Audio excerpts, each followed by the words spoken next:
Donc, pour le métabolisme des lipides, donc je reprends un petit peu la physiologie. Donc, on a deux étapes, la phase exogène et la phase endogène. D'accord? Donc, la phase exogène, la voie exogène, donc le cholestérol alimentaire, les acides biliaires et le cholestérol donc endogène arrive au niveau du tube digestif. Il arrive, donc il va être hydrolysé par les lipases pancréatiques. Il subit une première hydrolyse, puis donc il arrive au niveau de l'entérocyte. Il va être absorbé par les entérocytes. Il va y avoir donc une hydrolyse, puis reconstitution. Puis, donc, l'apparition des chylomicrons. Les chylomicrons, ce sont des molécules qui apparaissent en période postprandiale constituées, disons, à 99% de triglycérides. D'accord? Véhiculés dans les capillaires, ils vont subir une première hydrolyse par les lipoprotéines lipases et ça va me donner le rémanent de chylomicron. Le rémanent de chylomicron, il va y avoir, disons, 75% de triglycérides, 25% de cholestérol. On arrive au niveau de la cellule hépatique. Ça va être donc le rémanent de chylomicron va être reconnu par le récepteur de l'apoprotéine E. Internalisation au niveau de la cellule hépatique, soit stockage, soit synthèse. Et on va avoir donc la formation de molécules de VLDL cholestérol qui vont être relarguées dans les capillaires et qui va être aussi synthétisé au niveau des capillaires. Donc le rémanent de chylomicron qui était constitué de 75% de triglycérides, 25% de cholestérol, va subir une hydrolyse au niveau de ces triglycérides. Ça va me donner le VLDL cholestérol qui va être donc majoritairement triglycérides, cholestérol. Une autre action de la lipoprotéine lipase, ça va me donner la naissance du IDL cholestérol intermédiaire densité lipoprotéine, qui est une molécule qui contient 50% de cholestérol, 50% de triglycérides. Les pourcentages sont schématiques pour que vous compreniez, d'accord? Ce n'est pas 50-50. Donc, l'IDL cholestérol va subir une autre donc action enzymatique pour donner naissance au LDL cholestérol qui sont majoritairement constitués de cholestérol estérifié. Et ce LDL cholestérol va être reconnu via les récepteurs de l'apoprotéine B par la cellule musculaire, par la cellule donc et les macrophages vasculaires. Au niveau de la cellule musculaire, il va être internalisé. Donc, on l'appauvrit en cholestérol estérifié, non estérifié. On y met du cholestérol estérifié, ça me donne la naissance de l'HDL cholestérol.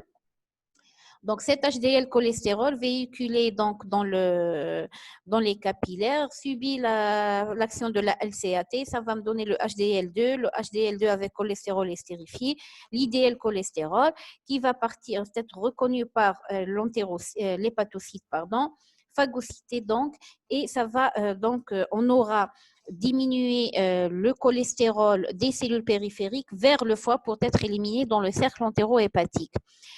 25% des molécules de LDL cholestérol vont être phagocytées par les macrophages vasculaires qu'on appelle les cellules éboueuses, d'accord, les scavengers. Et donc, ce macrophage va phagocyter le LDL cholestérol. En phagocytant le LDL cholestérol, ça devient une cellule spumeuse, donc une cellule qui contient de la graisse. Cette cellule spumeuse subit des modifications biochimiques qui fait qu'elle va adhérer beaucoup plus que le macrophage simple à la paroi vasculaire et c'est le début de l'athérome et de l'athérosclérose. Donc, plus on produit de LDL cholestérol, plus on va phagocyter par les macrophages éboueurs, plus on produira des cellules spumeuses qui adhéreront à la paroi interne des vaisseaux et qui vont former une couche d'athérome et d'où l'athérosclérose. D'accord? Là, vous avez tous cette plaque-là. On reprend toujours donc à partir du foie. Donc, on va avoir le LDL cholestérol, l'IDL, le VLDL, donc les chylomicrons au niveau des intestins. Donc, ça s'explique par soi-même. Devant une dyslipidémie, donc la dyslipidémie va être diagnostiquée cliniquement. Donc, on va voir les caractéristiques des différentes dyslipidémies. Il faut savoir que le diagnostic va être biologique. Donc, c'est un taux de cholestérol qui est élevé, de triglycérides, d'HDL ou de LDL. Donc, on doit toujours éliminer les causes de dyslipidémie secondaire, les endocrinopathies, les maladies rénales, hépatiques, pancréatiques, les immunoglobulopathies, certains médicaments et surtout la grossesse. C'est pour ça qu'on ne va pas donc interpréter un bilan lipidique chez une femme enceinte. C'est une situation physiologique de dyslipidémie. Une fois on a éliminé toutes ces causes-là, on va parler donc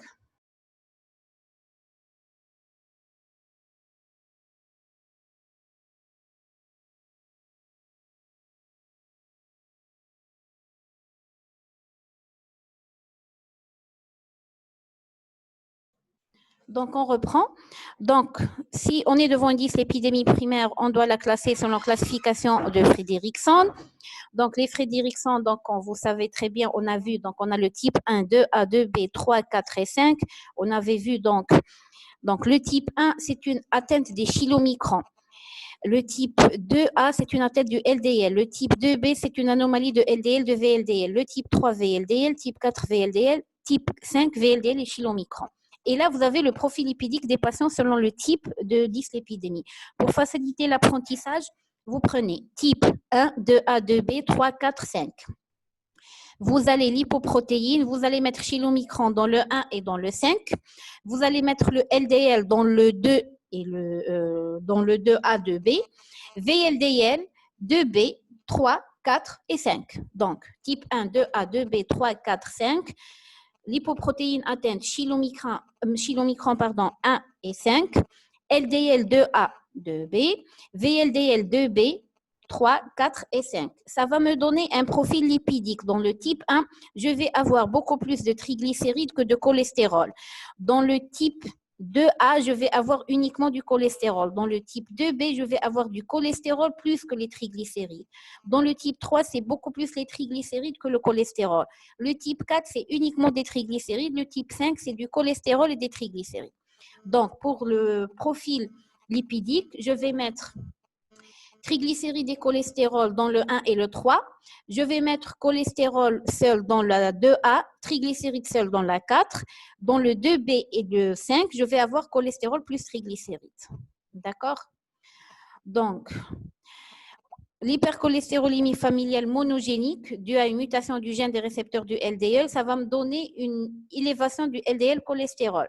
La forme hétérozygote, le LDL est compris entre 2 et 4,5 grammes par litre. Je vais avoir des complications cardiovasculaires très précoces.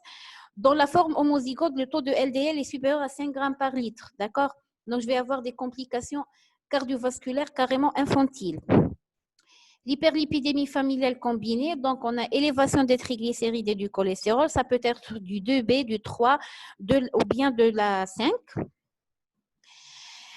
Les complications cardiovasculaires dépendent du niveau de lipides, donc du cholestérol. Elles peuvent être révélatrices. Généralement, on a un taux de triglycérides qui est très élevé, supérieur à 4 grammes. Vous retiendrez que les hypertriglycéridémies familiales donc, dépendent du surpoids, transmission autosomique dominante. Vous retiendrez par rapport à l'hypertriglycéridémie qu'il y a un risque de pancréatite aiguë quand le taux de triglycérides dépasse les 8 grammes par litre. C'est ce que vous devez retenir. D'accord?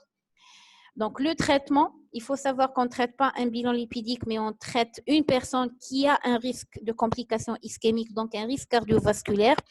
Toujours, devant une dyslipidémie, évaluer, rechercher les facteurs de risque cardiovasculaire et évaluer le niveau de risque cardiovasculaire pour fixer les objectifs thérapeutiques du LDL cholestérol notamment.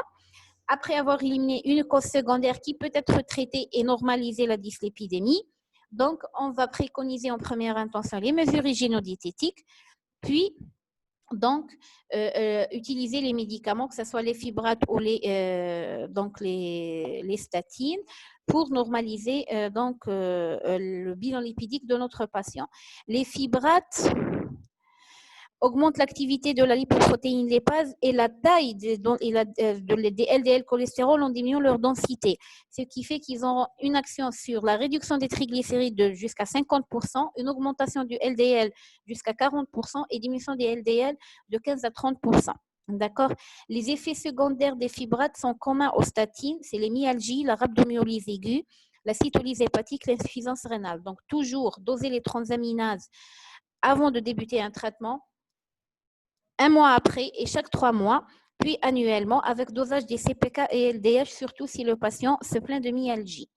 Donc, les statines vont avoir une action beaucoup plus sur le LDL qui vont réduire jusqu'à 60%, moindre par rapport aux triglycérides jusqu'à 45% et une augmentation de HDL qui est minime jusqu'à 15%. D'accord? Les effets indésirables sont comme ceux des fibrates, donc élévation des CPK, LDH, rhabdomyolyse aiguë, myalgie, donc surveillance des transaminases et des CPK. On doit toujours arrêter le traitement si le taux de CPK devient supérieur à 5 fois la normale ou bien le TGO-TGP, donc 3 fois la normale. D'accord? Donc, si vous n'avez pas de questions par rapport aux dyslipidémies, on passe donc à la surrénale.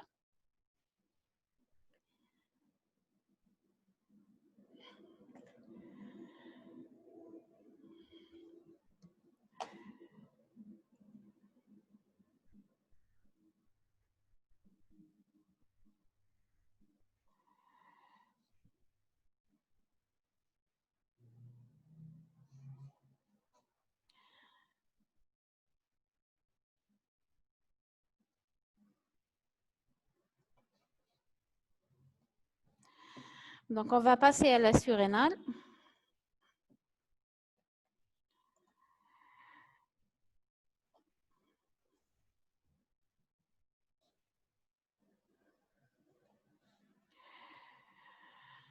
Vous visualisez donc les diapos de la surrénale? Vous me répondez par écrit, s'il vous plaît. Comme ça, on commence.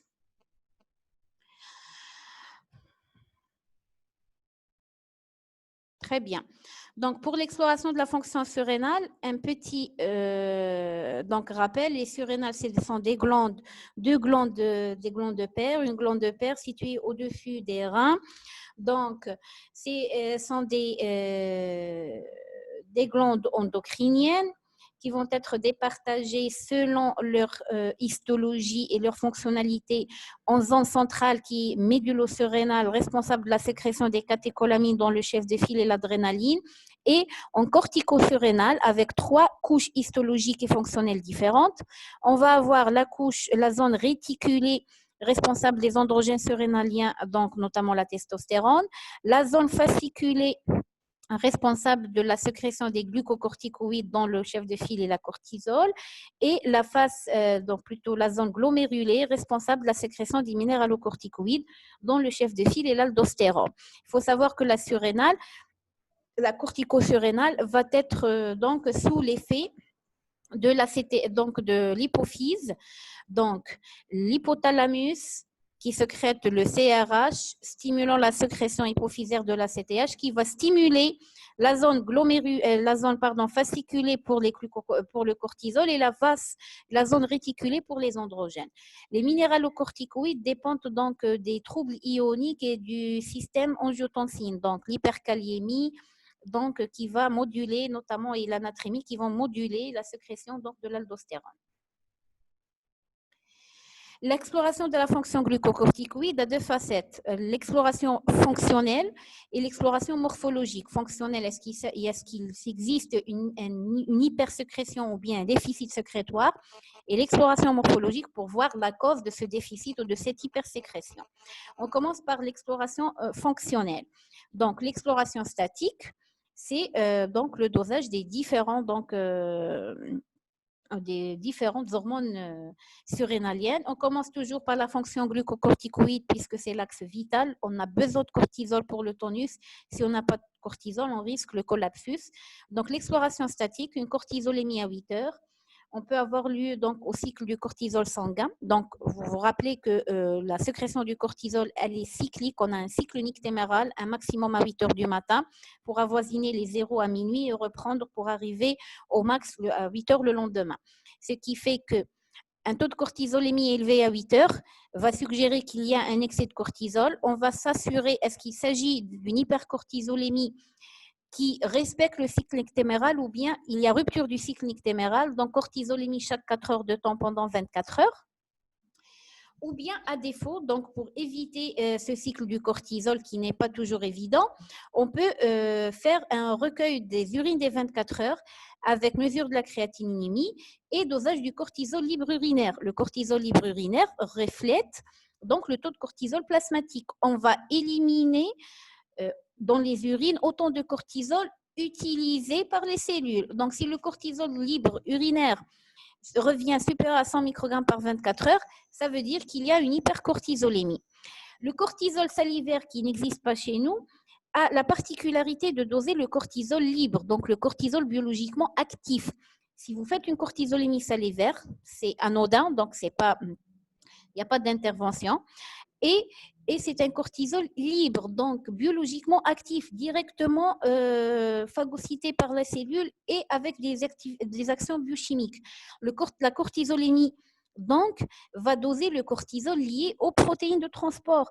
Donc, la cortisolémie, quand on la dose, on va avoir du cortisol peut-être libre et du cortisol lié aux protéines de transport. Quand on a une anomalie de protéines de transport, on peut avoir une anomalie donc de la cortisolémie qui ne reflète pas vraiment le déficit ou l'excès de sécrétion. Il faut savoir qu'en matière de cortisol, on se contente très très rarement des tests statiques. Pourquoi? En matière de déficit en cortisol, cortisolémie à 8 heures diminuée, inférieure à 3 microgrammes par décilitre, ça veut dire qu'il y a un déficit en cortisol, il n'y a pas photo. Une cortisolémie élevée, ça ne veut pas dire forcément qu'il y a une hypersécrétion endogène. Ça ne veut pas dire forcément qu'il y a une rupture du cycle nictéméral. Donc, assez souvent, devant l'hypercortisolémie, on aura besoin de tests dynamiques pour confirmer le caractère non freinable de la cortisolémie. Pour voir est-ce qu'on va explorer la surrénale, est-ce qu'on va explorer l'hypophyse ou bien du tout. Donc, les tests dynamiques, on a des tests qui explorent le déficit et des tests qui explorent l'hypersécrétion. En matière d'hypersécrétion, le gold standard reste l'hypoglycémie, plutôt en matière de déficit, reste l'hypoglycémie insulinique. Le principe de l'hypoglycémie insulinique, c'est de provoquer une hypoglycémie par une injection intraveineuse d'insuline pour voir si la surrénale va répondre en sécrétant du cortisol qui est une hormone de contre-régulation hyperglycémiante. Donc, on va donner aux patients une injection avec de l'insuline rapide à raison de 0,15 unités par kilo en intraveineuse directe, dosage de la glycémie de la cortisolémie avant l'injection, 30 minutes, 60 minutes, 90 et 120 minutes après, et au moment du malaise hypoglycémique. Pour interpréter le résultat, on doit avoir une hypoglycémie inférieure à 0,40 g par litre. Donc, quand la glycémie descend au-dessous de 0,40, le cortisol va être sécrété et on pourra apprécier est-ce qu'il y a une sécrétion donc, de cortisol ou pas. Le test au synactène immédiat, donc le synactène, c'est de l'ACTH synthétique qu'on va utiliser chez le sujet à jeun depuis 12 heures au repos pendant l'épreuve, un prélèvement de base, puis donc injection de synactène en intramusculaire ou en intraveineux avec dosage de la cortisolémie à la 38e et à la 60e minute après l'injection. Donc, si le taux de cortisol sanguin devient supérieur à 550-600 nanomoles par litre à la 30e ou à la 60e minute, ça veut dire qu'il n'y a pas d'insuffisance surrénalienne, il y a assez de cortisol. Si le taux reste inférieur à 600 nanomoles par litre, ça veut dire qu'il y a un déficit en cortisol. Le test au synactène retard, c'est l'injection d'1 milligramme de synactène retard en intramusculaire avec dosage de la cortisolémie 1 heure après l'injection et donc chaque 4 heures pendant les 24 heures qui suivent. D'accord? On recherche la multiplication du taux de cortisol de base par 2 dès la première heure avec augmentation progressive pour éliminer donc un déficit en cortisol. Les tests de freinage vont être effectués quand on suspecte une hypersécrétion. Donc, les tests de freinage, on a 3 types de tests. Le test de freinage minute, le test de freinage faible, le test de freinage fort. Le test de freinage minute et le faible, ce sont des tests à visée diagnostique. C'est pour confirmer ou infirmer un excès de sécrétion de cortisol. Le test de freinage fort, il est à visée étiologique. Le test de freinage minute, c'est un test qui peut se faire en ambulatoire. Il s'agit donc de donner de la dexaméthasone, qui est un cortisol, donc c'est un corticoïde, à raison de 1 mg par voie orale à minuit. et de doser la cortisolémie le lendemain. Le principe, c'est quoi? En donnant du cortisol à minuit, donc on va augmenter la cortisolémie à minuit alors qu'elle est censée être très effondrée. Donc, si le taux de cortisol à minuit augmente, normalement, l'axe corticotrope réagit en diminuant la sécrétion d'ACTH et en diminuant la sécrétion du cortisol. Donc, en prenant le corticoïde à minuit, on va augmenter la cortisolémie. Au bout de 8 heures de temps, on aura éliminé le glucocorticoïde ingéré, donc par voie rénale, et le taux de cortisol à 8 heures va refléter la réaction de la surrénale. Chez un sujet normal, le taux de cortisolémie à 8 heures le lendemain va devenir diminuer.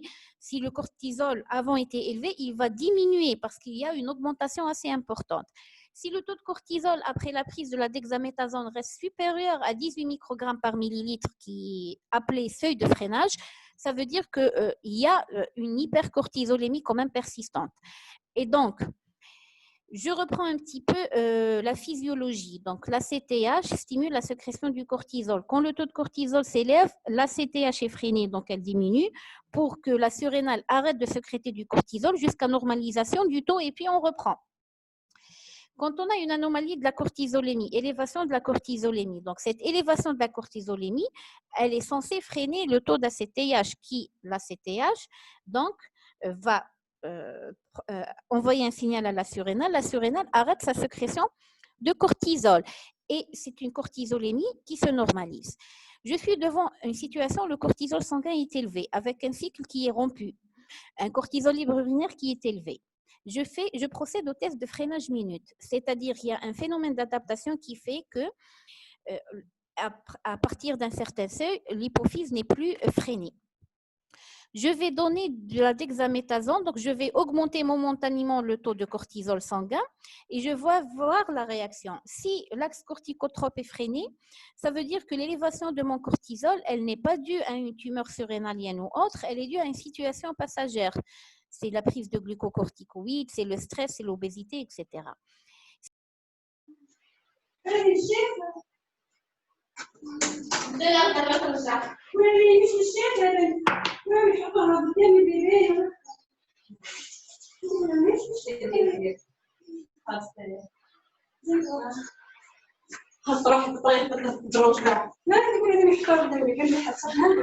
On reprend.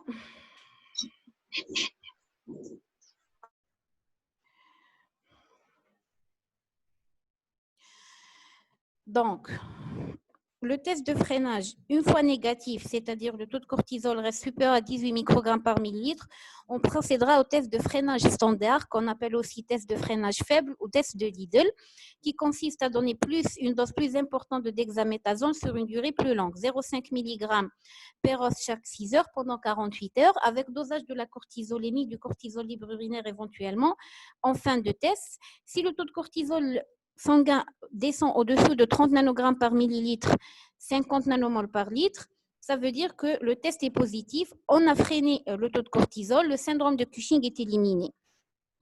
Si le taux de cortisol reste au-dessus de ce seuil de freinage, ça veut dire qu'il y a un hypercorticisme non freinable et on passera au dosage de l'ACTH pour voir est-ce qu'il s'agit d'une stimulation excessive par l'hypophyse ou bien il s'agit d'une sécrétion anarchique par la surrénale. Le test de freinage fort, on le verra dans le syndrome de Cushing. Il consiste à donner 2 mg de dexaméthasone chaque 6 heures pendant 48 heures avec dosage de la cortisolémie, du cortisol libre urinaire après la dernière prise donc, de la dexaméthasone pour voir est-ce qu'il y a une baisse de la cortisolémie, du cortisol libre urinaire et de la CTH ou pas. C'est pour départager entre un syndrome de Cushing ACTH dépendant d'origine hypophysaire ou bien dû à une sécrétion ectopique par l'ACTH. Le principe étant que l'adénome hypophysaire reste sensible quand même, c'est une sécrétion on dirait, par une glande physiologique qui sécrète le cortisol, donc reste sensible à la freination en donnant une très grande importance de corticoïdes, donc on pourra freiner cette sécrétion tumorale et donc on pourra freiner l'ACTH et notamment le cortisol. S'il s'agit d'une ACTH d'origine extra-hypophysaire, c'est une substance qui ressemble à l'ACTH qui peut provoquer la sécrétion du cortisol, mais qui ne peut pas répondre au freinage. Donc, le test de freinage fort sera négatif, c'est-à-dire que malgré la prise d'importantes doses de corticoïdes, la sécrétion d'ACTH n'est pas freinée.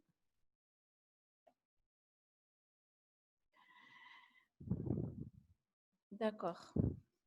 Donc, il n'y a pas de diapo. OK. Actuellement, est-ce que vous voyez les diapos maintenant? Alaykoum salam, ça va? Très bien. Donc, on vient de finir avec les tests de freinage.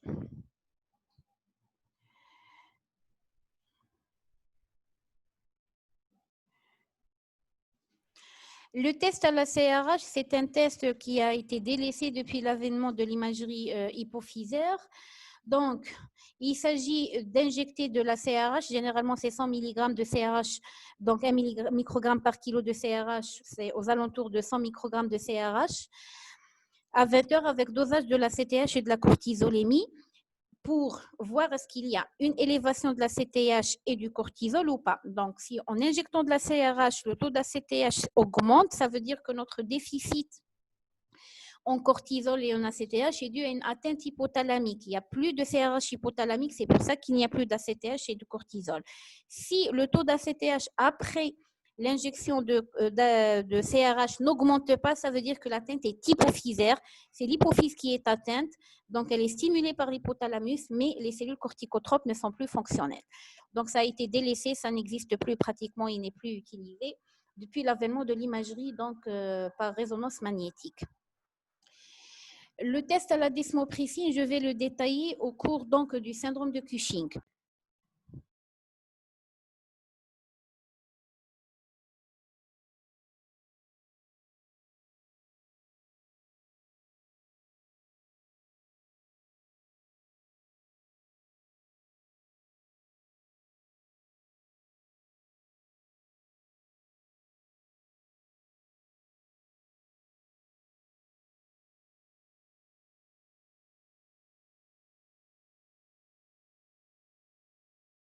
Donc, on reprend, vous visualisez les diapos. Vous m'avisez si vous visualisez les diapos. Donc, pour le test à la desmopressine, donc, qui est un analogue de l'hormone antidiurétique, il faut savoir que l'hormone antidiurétique peut se lier à des récepteurs présents au niveau de l'hypophyse de type V3. Et donc, ils peuvent, à forte dose, stimuler la sécrétion de la CTH. Le principe, c'est quoi? C'est pour départager entre un syndrome de Cushing ACTH dépendant d'origine hypophysaire ou extra-hypophysaire en donnant du minéral. Donc, on va augmenter la dose de la DH qui va se lier aux récepteurs V3 des cellules corticotropes qui vont être surnuméraires puisqu'il y a un adénome. Et donc, on s'attend à ce qu'il y ait donc une augmentation de taux d'ACTH et du cortisol. Donc, si le taux d'ACTH augmente de plus de 35% et celui du cortisol de plus de 20%, ça veut dire que mon ACTH est d'origine hypophysaire, puisqu'en donnant de l'ADH, j'ai stimulé la sécrétion de l'ACTH via les récepteurs.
Donc, je reprends le test à la métopyrone. C'est un test qui stimule la sécrétion de la CTH, puisque la métopyrone va inhiber la 11-bêta-hydroxylase, enzyme intervenant dans la dernière étape de synthèse de cortisol. Donc, si on utilise la métopyrone, on bloque la 11-bêta-hydroxylase, ce qui fait qu'il n'y a plus de transformation du 11-désoxycortisol en cortisol. Le taux de cortisol diminue. Feedback positif, normalement élévation de la CTH, élévation des précurseurs jusqu'au 11-désoxycortisol. Si le taux d'ACTH de 11-désoxycortisol augmente après la prise de métopyrone, ça veut dire que notre déficit en cortisol et en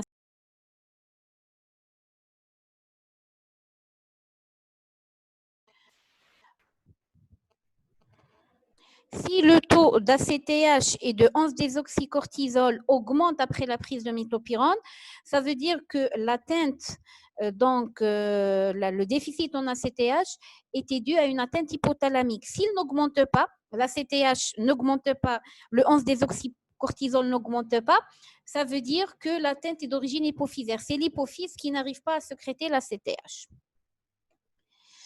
L'exploration de la sécrétion androgénique, on va doser la testostérone, mais on ne pourra pas partager est-ce qu'il s'agit d'une testostérone d'origine gonadique ou d'origine surrénalienne. Donc, il est...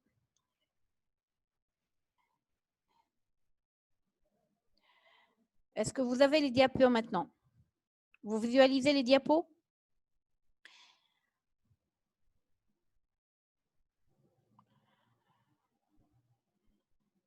Donc, l'exploration de la fonction androgénique, c'est le dosage de la testostérone. On ne peut jamais départager entre testostérone d'origine surrénalienne et testostérone d'origine androgénique. D'accord, je vais encore partager. Nouveau partage. Là, maintenant, vous visualisez? Est-ce que vous visualisez les diapos maintenant?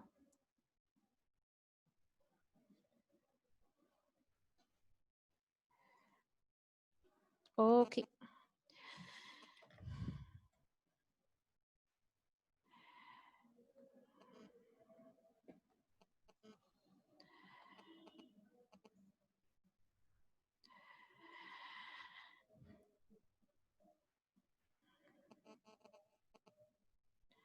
Maintenant, est-ce que vous visualisez?